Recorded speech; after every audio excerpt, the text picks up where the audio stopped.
At 3:30, we got Gardner Webb, who sits at 1-0, traveling to Georgia Tech, who's also sitting at 1-0. Georgia Tech favored by 37.5 points on ESPN+.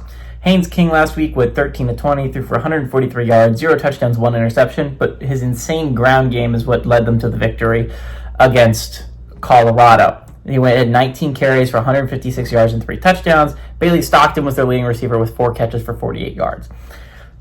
Georgia Tech is in a really important spot here.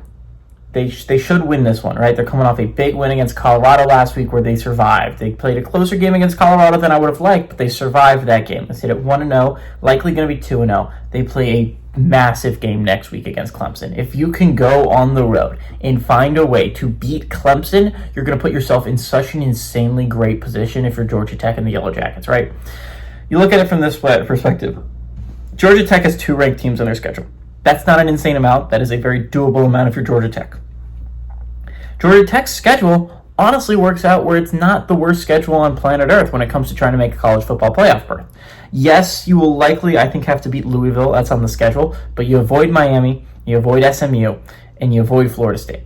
I think those are big wins if you're a Georgia Tech fan. You still have to play Duke, and that's going to be a rough one. But you play Clemson and you play Georgia. And those are 2 games that are going to determine your season. If you could find a way to upset one of those 2, you're going to put yourself in an excellent situation to try to make that playoff run that a whole bunch of Georgia Tech fans have been dreaming about, because you see your team. You see them compete against the best of the best, right? You look at last year, they beat Miami. They're a reason why Miami didn't make the college football playoffs last year.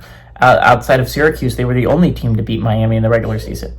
You look at the Georgia game. They went toe-to-toe with Georgia. They took them to 8 overtimes, I think. They went toe-to-toe with that really, really good football team.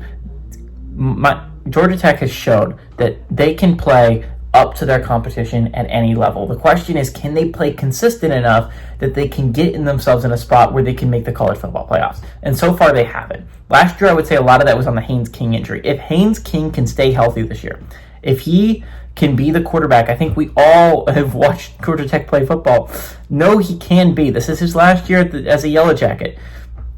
He needs to have a really good final senior season. He can lead Georgia Tech to the college football playoffs. And before the season started, I wrote down 12 football teams.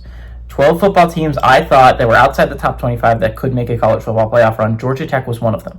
And it's because they just need to upset Clemson or Georgia, and they're going to put themselves in a decent spot to make the college football playoffs. This is a great way to get Haynes King healthy, heading into a big game against Clemson. I think they're going to win. I think they're going to cover against Gardner Webb.